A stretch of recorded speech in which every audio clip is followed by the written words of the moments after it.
Beneficiary designations trump oral or written wishes.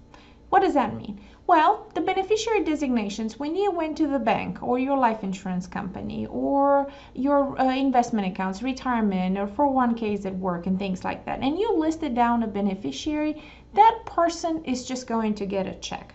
So it's very important to understand that, because oftentimes I see people not fully understanding how that works, or believing that, for example, even if they list one child, that child is going to pay debts, is going to share with the siblings, or it's going to follow the person's wishes, even though there is nothing in writing.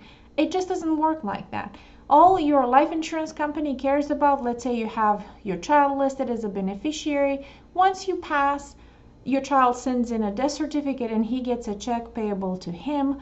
No, he doesn't have to do, or she doesn't have to do anything to follow your wishes. Maybe they want to, maybe they don't want to, but if you want something else, if you want to make sure that that money will be spent however you wish, you'll have to have something else in writing. You may have, the best way probably would be a trust, because if you have a will, the will oftentimes has to be probated.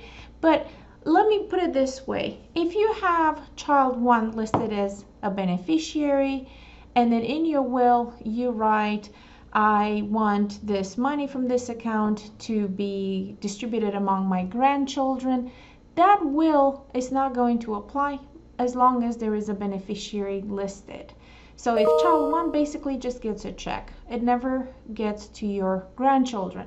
Now let's say you say, well, I'm just not going to have beneficiaries, and then I'm going to say in the will, I want that account to go to my grandchildren. The problem with that is that that account will likely have to be probated, meaning that it will have to be run through the court process in order to determine that the will is valid, and then your wishes will be followed. A simple probate, it's around $3,000, a lot more than that in certain circumstances. So that's not a solution.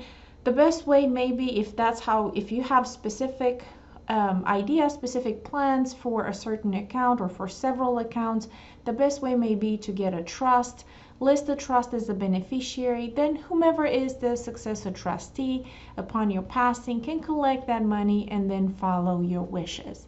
I hope this video helped. Be sure to subscribe to our YouTube channel, watch our other educational videos. We have lots of videos on beneficiary designations because they are too important, they're easy to make, and sometimes it's easier to have a beneficiary listed than your family having to go through probate. Have a great day.